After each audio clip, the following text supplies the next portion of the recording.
brigando, que é o seguinte, pessoal, esse período regencial, ele ainda pode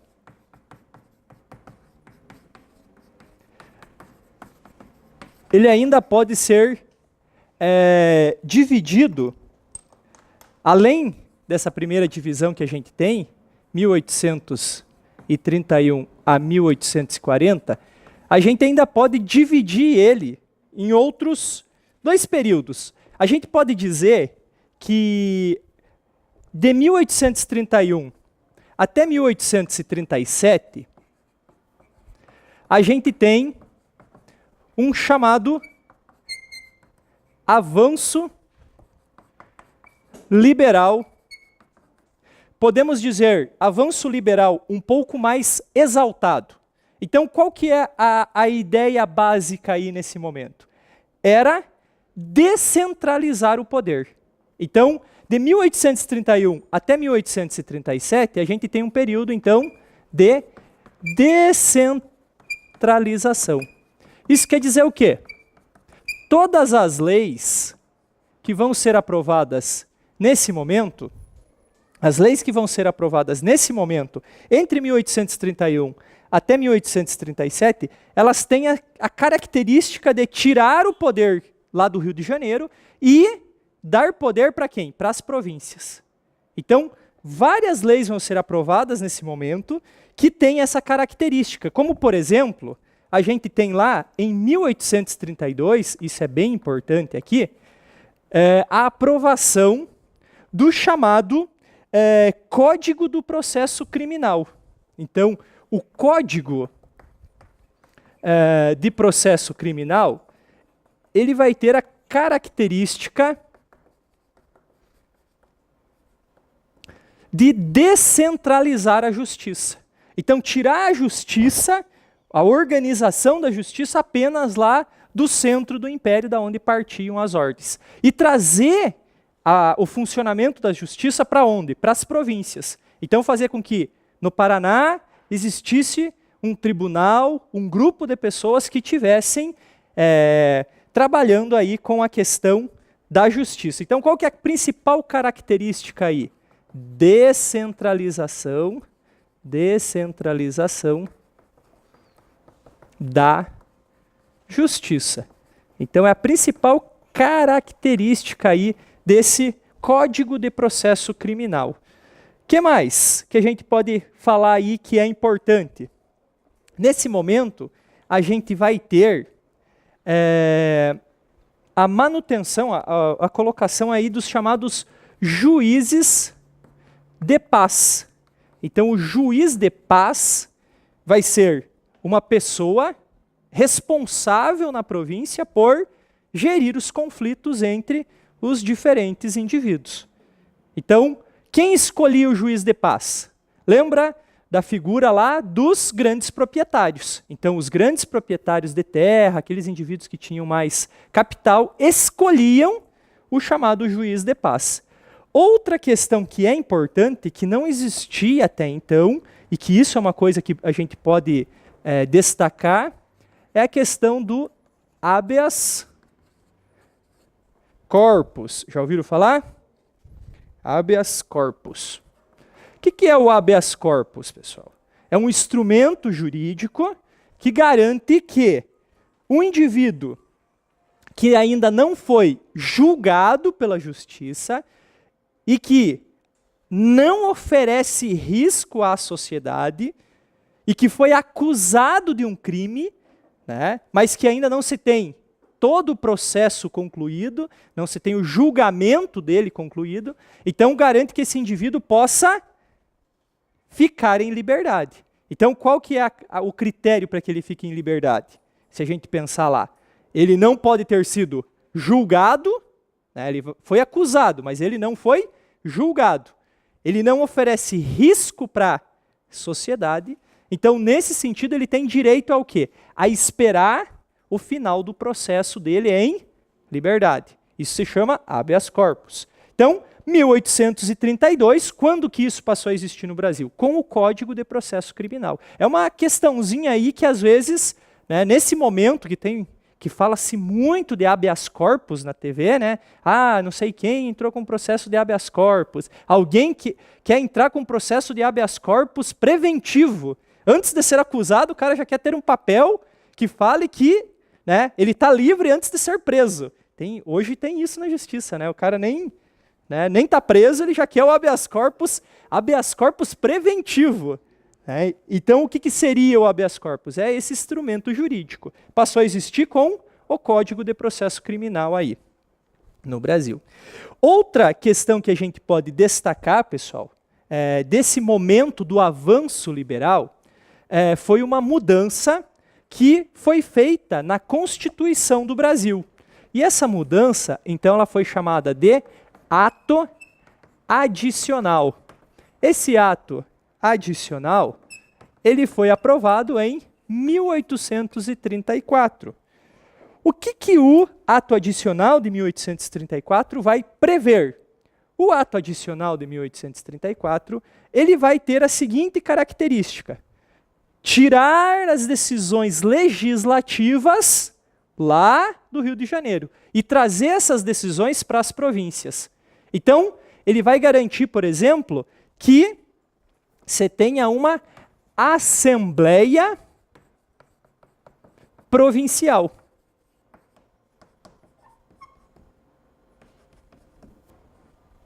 Então, uma Assembleia Legislativa, um grupo de deputados que vão ser eleitos só aqui no Paraná para fazer as leis específicas pro Paraná. Estão vendo o que está sendo isso? Um avanço liberal. Aquela ideia de descentralizar. Estão vendo? Eles estão descentralizando as decisões. O que mais? Criação, nesse momento, da chamada regência una. O que eles perceberam? Criação da regência una. O que eles perceberam nesse momento? Que 3 indivíduos ali no poder, 3 regentes, estava gerando não tanto para eles que estavam no poder conflito, mas principalmente para as pessoas. Como os brasileiros estavam acostumados com a figura de um imperador, né, a figura de 3 regentes estava causando ali alguns desentendimentos. Então, foi chegada à conclusão que era melhor criar uma regência de uma pessoa apenas. Então, a próxima regência, depois de 34, ao invés de ser uma regência com 3 pessoas, ela vai ser uma regência una, com uma pessoa só. Por quê? Porque o ato adicional vai mudar a Constituição. O que mais lá? Transformou, né, o município do Rio de Janeiro num local lá neutro. Então, ele vai ficar como se fosse hoje o Distrito Federal. Então, é como se o Rio de Janeiro, naquele momento, né, fosse o Distrito Federal. Um local lá que tem as próprias leis, as próprias características lá urbanas, todas aquelas questões parecidas hoje com, né, o Distrito Federal. Então, ato adicional de 1834 está dentro aí do chamado avanço liberal. Só que o que acontece, pessoal? Nesse avanço liberal, a gente vai ver que vão surgir algumas questões que vão gerar desentendimentos aí. A gente já vai chegar nesse ponto aí de alguns desentendimentos. Antes disso, tem mais uma questão aqui que é importante desse momento aí do período regencial, que é a criação da chamada Guarda Nacional. Então, a gente tem, em 1831, a criação da chamada Guarda Nacional. Então, está dentro desse período aqui que a gente está falando. O que era a Guarda Nacional, pessoal?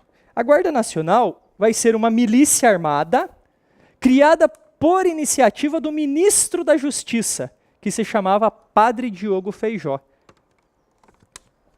Para que servia essa Guarda Nacional? A Guarda Nacional era uma guarda que deveria ser usada em caso de conflitos aqui dentro do país. Por que isso?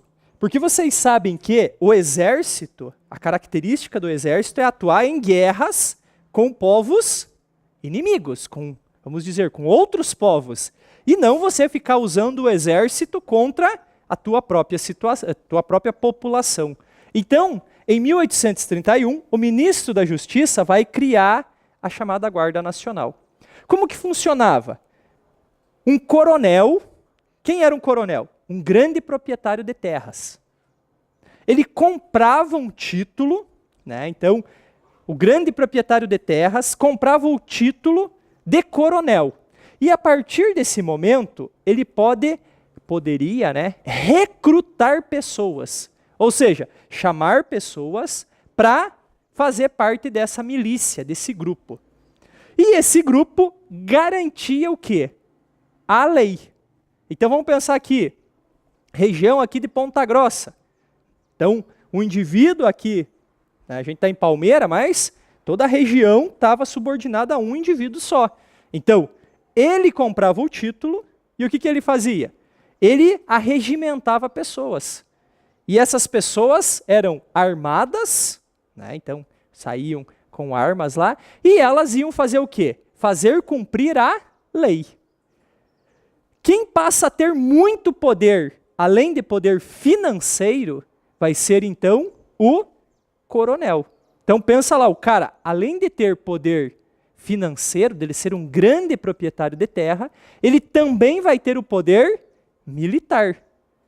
Então ele vai conseguir, nesse momento, ter uma influência muito grande. Então ele tinha a voz, né, talvez até maior do que a voz da polícia nesse momento, se a gente fosse pensar. Por quê? Porque as regras que foram se estabelecendo nesse período, né, elas foram limitando muitas das ações. Naquele momento não existia muitos limites para ações desses indivíduos. Aqui, pessoal, vocês têm uma gravura ali que mostra como que era o uniforme dessa Guarda Nacional. Claro que isso não era padrão. Por quê? Porque o coronel aqui da região ia armar os seus indivíduos e colocar o seu traje lá. No Nordeste teria outra característica, então isso não era algo, vamos dizer assim, obrigatório. Qual que era o objetivo? Reprimir movimentos populares e assegurar a manutenção da ordem e da unidade do Brasil. Então, para que não existisse o risco, né, do Brasil lá vir a se separar, no caso. A gente falou do ato adicional, né, que criou a Regência Una.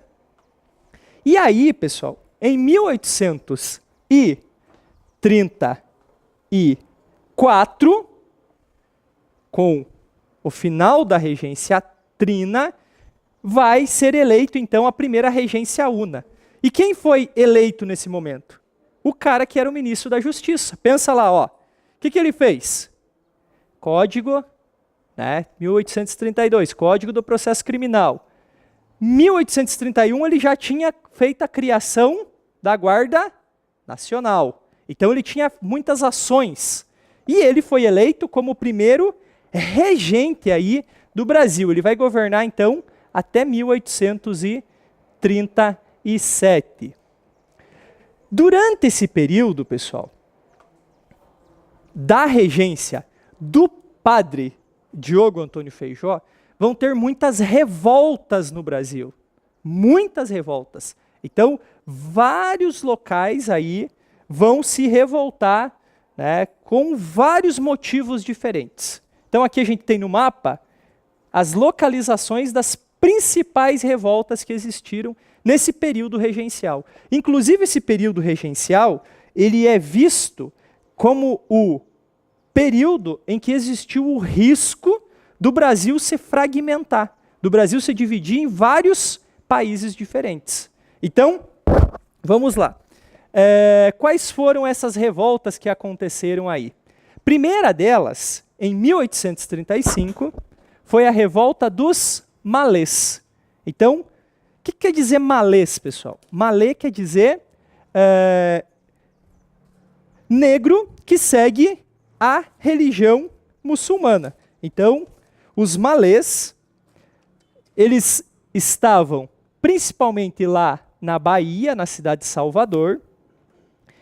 E o que eles percebiam naquele momento? Que existia um tratamento diferente entre os indivíduos que eram escravos, mas que eram católicos, ou que se diziam católicos, e os indivíduos que eram escravos e professavam lá a religião muçulmana, né, que eram muçulmanos. Qual era a ideia deles? Eles queriam fazer um movimento para acabar com a escravidão, não de todos os indivíduos lá na Bahia, em Salvador, só dos indivíduos que seguiam a religião muçulmana. Então, malês foi uma revolta organizada pelos negros que seguiam a religião muçulmana, 1835, lá na cidade de Salvador, na Bahia. Então, o que eles queriam? Principalmente acabar com a escravidão deles. Queriam acabar com a escravidão de todos os indivíduos que eram escravos? Não. Eles queriam acabar com a escravidão dos muçulmanos lá que estavam na Bahia. Como que eles conseguiram se organizar e por que demorou, por exemplo, para as autoridades perceberem que eles estavam se organizando? Porque, não sei se vocês sabem, os muçulmanos eles usam a língua árabe. Então, para você ler, por exemplo, o Alcorão, né, o correto na religião muçulmana é ler em árabe. Como eles sabiam árabe, eles usavam o árabe para passar as informações sobre a revolta. E demorou muito tempo para as autoridades brasileiras descobrirem isso. Como que as autoridades descobriram? Dizem que alguns indivíduos acabaram ficando com pena dos senhores, dizem que uma escrava acabou denunciando esse grupo, e esse grupo, então, acabou sendo descoberto. E aí o que aconteceu? A Guarda Nacional vai reprimir esse movimento, vai buscar, né, quem eram os revoltosos, vai prender alguns vão ser, né, executados. Os senhores, os donos de escravos, vão perceber a gravidade da situação e vão intervir ali para evitar que a Guarda Nacional fosse muito severa com os revoltosos, porque senão o que acontecia? A Guarda Nacional ia ser severa, matava os escravos. Se mata os escravos, o que acontece? Prejuízo para o senhor de escravo. Então os próprios senhores vão, de certa forma, intervir ali para que essa revolta chegasse a um final, mas que esse, vamos dizer, esse saldo de mortos e o saldo do prejuízo para os senhores, né, os senhores olham, né, no que eles tinham gasto naquele momento, essa ideia deles, eles vão intervir para que não fosse uma repressão, vamos dizer assim, tão violenta assim. No final lá, morreram 7 soldados e 70 revoltosos. Então, bastante gente morreu. Mas mesmo assim, eu estou falando para vocês que não dá a dimensão do tamanho da revolta. Então, foi uma revolta, né, bem ampla ali em Salvador. 5 foram fuzilados, 5 escravos, e 150 foram mandados para a África para cumprir lá, né, um degredo. Então, foram mandados embora do Brasil porque foram, vamos dizer assim, colocados ali como liderança desse movimento. Então, assim chegou ao fim a chamada Revolta dos Malês. Lembra lá, Malê, Salvador, Bahia, escravo, árabe, muçulmano. Final, lembra lá, repressão da Guarda Nacional. Acabou o movimento, né, a gente tem lá 7 soldados mortos, 70 revoltosos. Outra revolta, pessoal, olha o ano, 1835, estão vendo? Tudo está acontecendo aí nesse ano. É o ano que o padre Diogo Antônio Feijó chega ao poder. Cabanagem. Por que cabanagem primeiro? É uma outra revolta, né? Outro nome, outro lugar. Por que cabanagem? Cabanagem é porque os indivíduos que se envolveram nessa revolta viviam em cabanas. Então eram pessoas mais pobres, pessoas mais simples, os chamados cabanos. Então, lá no Pará, essa revolta vai durar de 1835 até 1840, ele começa esse movimento com uma divergência entre as elites lá, paraenses, mas com o tempo o povo começa a participar desse momento, né, participar desse movimento, usando aquilo como desculpa para mostrar o seu descontentamento com a situação principalmente da pobreza, cabanagem, cabanos, pessoas muito pobres, preço dos produtos lá no Pará naquele momento, da alimentação muito alta. Então, lembra do que aconteceu quando o Dom Pedro I saiu do Brasil? Estava em crise, lembra lá, tudo subindo. Então, o Brasil não estava numa situação boa. Quem era mais pobre estava sofrendo muito mais com essa situação. Então, os cabanos, nesse momento, vão aproveitar aquela, vamos dizer, divergência que existiu entre as elites, na hora que foi trocado o presidente da província do Pará, e o povo, então, vai ajudar nesse movimento. Então, ele vai se tornar um movimento de caráter popular aí. Vocês têm aqui uma gravura mostrando isso daí. O que aconteceu lá com o final do movimento, pessoal? Embora, olha lá, a adesão em massa dos cabanos deu ao movimento um caráter popular, né?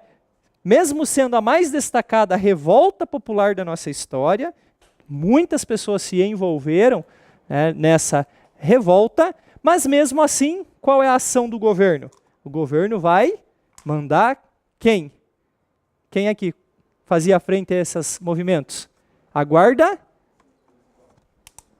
Nacional. A Guarda Nacional ia para lá e fazia frente a esses movimentos. Encontrava os líderes, né, prendia, alguns são executados e bota fim nessa revolta. Não de um dia para o outro. Vocês viram lá, levou 5 anos lá para eles conseguirem colocar fim aí nesse movimento. O que é importante da cabanagem, pessoal? Lembra lá, cabanagem vem de cabano. Onde aconteceu? Pará, 1835, 1840. Lembra lá? Teve caráter popular, ou seja, o povo se envolveu nesse conflito. A população mais pobre se envolveu.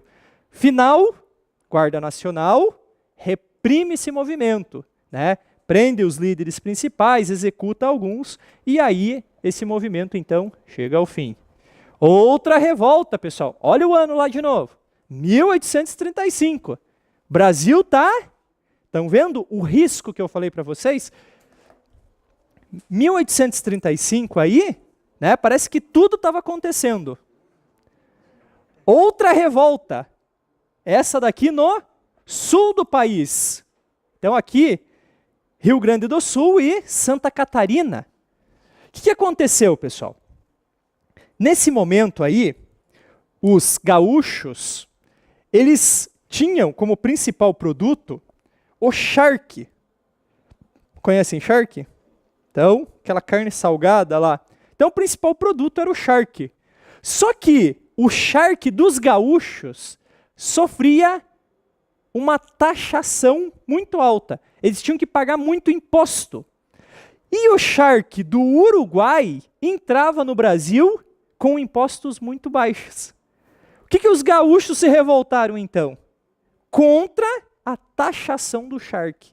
Então, eles tinham que pagar muitos impostos para vender o charque brasileiro para os brasileiros, enquanto o charque uruguaio, né, entrava no Brasil e estava com pouca taxação. O que acontece lá? Os grandes estancieiros, o que é estancieiro? O dono das estâncias, os fazendeiros, os proprietários lá de terras e gado. Os grandes estancieiros se rebelaram contra o governo brasileiro. Chegaram, inclusive, a decretar, pessoal, a separação do Rio Grande do Sul do resto do Brasil. Então, teve um período da história do Brasil em que gaúcho não era brasileiro. Então, os gaúchos criaram uma república no Rio Grande do Sul, chamada de República Rio-Grandense. E onde é Santa Catarina, né, você teria também a República do Piratini. Então, você tem um movimento revoltoso. Vocês podem perceber lá que ele começa em 1835, pessoal, e ele vai até 1845. Isso quer dizer o quê? Olha lá, ele passou o período regencial. Então acabou o período regencial e os gaúchos ainda estavam brigando pela sua, né, naquele momento já era pela sua independência. Vamos lá, liderança, pessoal. Não sei se vocês já ouviram falar, mas tem um cara aí chamado Bento Gonçalves, que era um grande estancieiro gaúcho, que vai liderar esse movimento. A principal liderança aí desse movimento, nesse momento aí da Revolução, então, Farroupilha. Era um movimento emancipacionista, ou seja, queria se separar do resto do Brasil. E também queria instaurar o quê? Uma república, pessoal. Criaram de fato uma república. Como eu falei para vocês, durante um período da história, os gaúchos então se separaram do Brasil, né? Criaram uma república lá. A gente não vai entrar tão a fundo nesse ponto agora, mas para frente a gente já vai destacar a questão que é a seguinte: por que eles, no Rio Grande do Sul, acabaram tendo esse movimento emancipacionista? Eles acabaram absorvendo muitas ideias. Lembra lá o Uruguai, que tinha lutado contra o Dom Pedro desde 1825, se separado do Brasil? Então, os gaúchos, eles acabaram absorvendo essas ideias, né, dos uruguaios, tem os argentinos, todo mundo ali, né, ao sul, vamos pensar assim, tinha uma república. Lembra lá, o Brasil é uma monarquia no meio de repúblicas. Então, o que acontece naquele momento? Os gaúchos vão copiar, de certa forma, vão absorver essas ideias aí republicanas. Final do movimento. O que o governo fez? Pegou a Guarda Nacional, foi lá para cima e passou todo mundo? Governo brasileiro ficou anos e anos atacando com o exército brasileiro, né? Teve essa luta aí.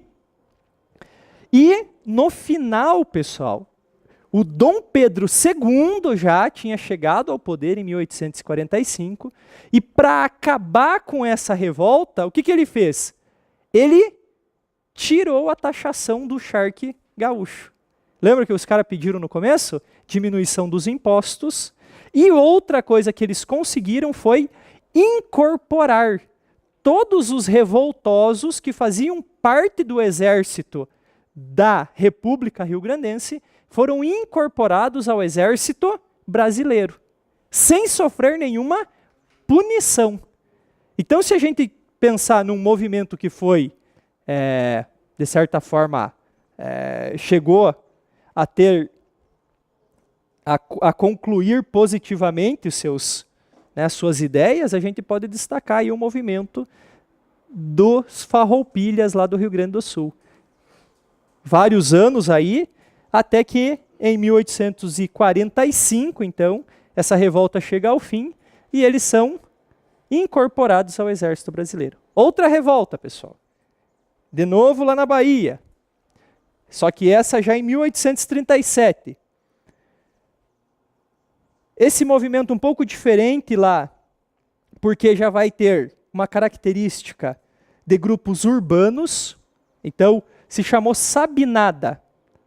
Bahia, 1837 e 1838. Por que Sabinada? Porque o líder dessa revolta era um médico e o sobrenome dele era Sabino.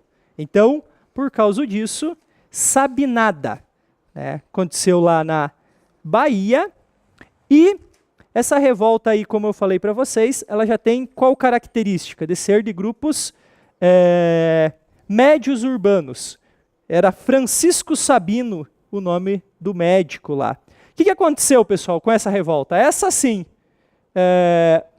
o governo brasileiro, né, pegou a Guarda Nacional e rapidamente acabou com essa revolta. Então foi uma revolta que a gente pode dizer que foi efêmera, rápida. Então, pouco tempo de duração. Aí, a gente pode destacar elas numa tabelinha, né? Vamos lá. Olha lá. Cabanagem no Pará. Péssimas condições de vida, né? Tinha lá índios, negros, mestiços, libertos. O que aconteceu lá? É o primeiro movimento de caráter popular. Queriam instaurar uma república onde todo mundo tivesse acesso ao voto, tal, né? Cabanos no Pará. E, no final, o que aconteceu?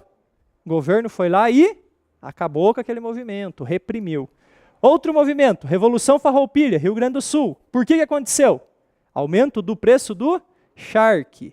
Lembra lá dos impostos sobre o charque. É uma revolta dos pobres? Não, é uma revolta dos estancieiros, dos fazendeiros. Final lá da revolta, o que aconteceu? Acordo. Lembra lá? O governo diminui o preço do imposto e incorpora os indivíduos lá ao exército brasileiro. Sabe nada? Camadas médias urbanas, Bahia de novo. O que acontece lá? Final lá, forte repressão lá dos regentes. E o último movimento, lá no Maranhão, pessoal, chamado de Balaiada, 1838 a 1841. Balaiada, pessoal, tem a ver com a exploração dos grandes proprietários de terra, lá no Maranhão. É liderado por um indivíduo chamado Chico Balaio. Então, por isso, balaiada. Né? Alguns falam que eram artesãos que faziam balaios. Então, que lideraram esse movimento. Contra quem? Contra, principalmente, a exploração que existia no Maranhão. É um movimento aí que vai envolver camadas populares. E, no final, qual que é a característica lá de todos os movimentos menos da Farroupilha? Forte repressão. Lembrem disso. Todos os movimentos são reprimidos. Menos o da Farroupilha. Embora foi reprimido, mas eles conseguiram fazer frente, né, conseguiram reagir ao governo regencial. Né, então, eles não cederam a isso.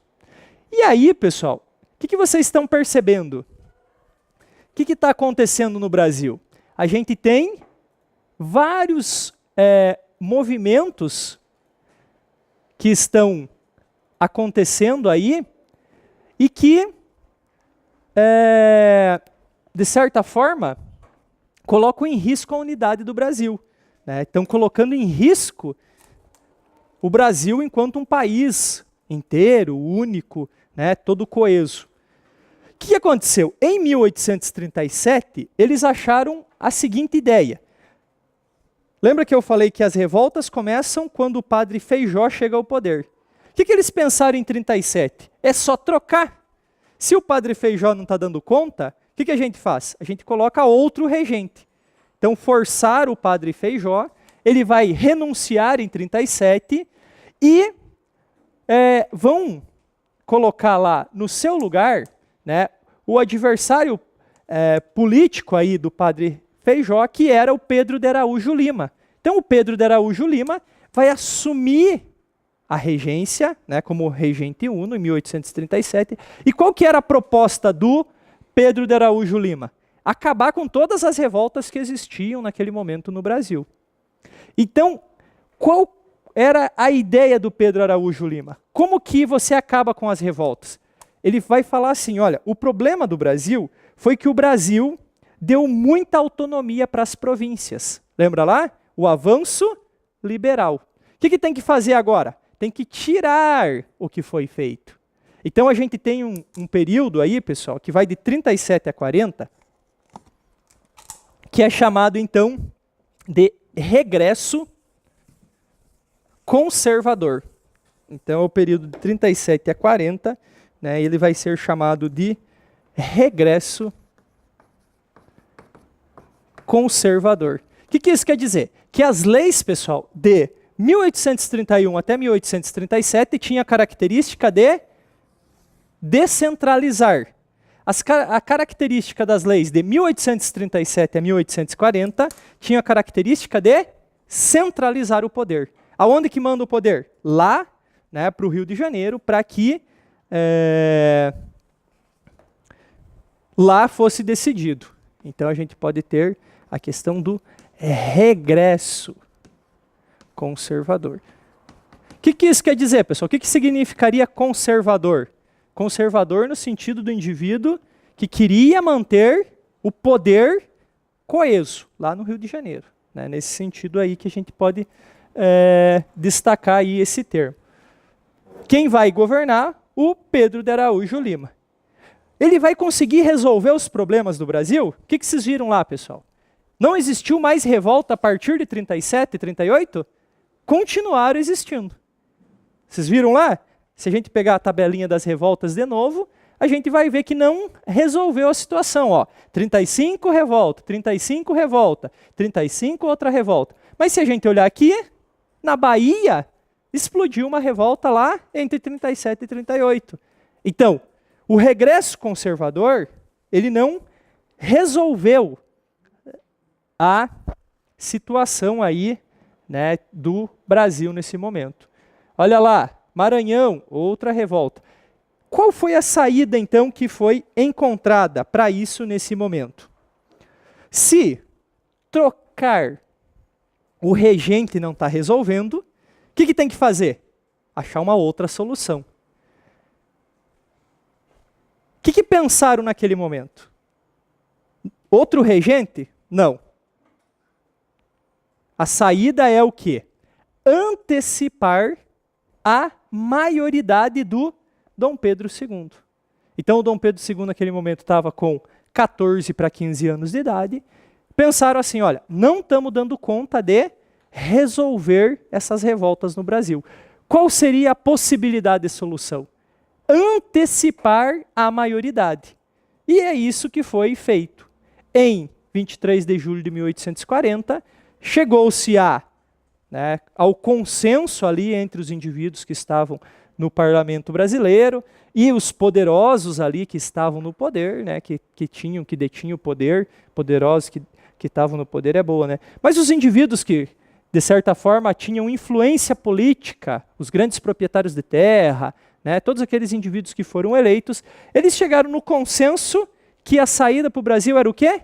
Antecipar, né, essa maioridade do Dom Pedro II. E aí acaba o quê? Nesse dia aí, 23 de julho de 1840, termina o período regencial. Então, o que foi o período regencial, pessoal? Sei que esse período é complicado e ainda hoje a data show ali não me ajudou. O que é o período regencial, pessoal? É o período que Dom Pedro I, lembra lá? Tinha ido para Portugal, deixou Dom Pedro II. Não tinha idade, os regentes assumiram o poder. Podemos dividir ele em dois períodos, 1831 e 1837. Período de descentralização. O que aconteceu nesse período? Muitas revoltas. Segue esse período de descentralização para um período que eles tentam anular as leis que foram feitas no período anterior. Resolveu a situação? Também não. Qual a saída? Antecipar a maioridade do Dom Pedro II. Então, aí a próxima aula, agora a gente tem um intervalinho, próxima aula aí, né, 8h15, a gente continua a partir do que aconteceu então quando o Dom Pedro II chegou ao poder.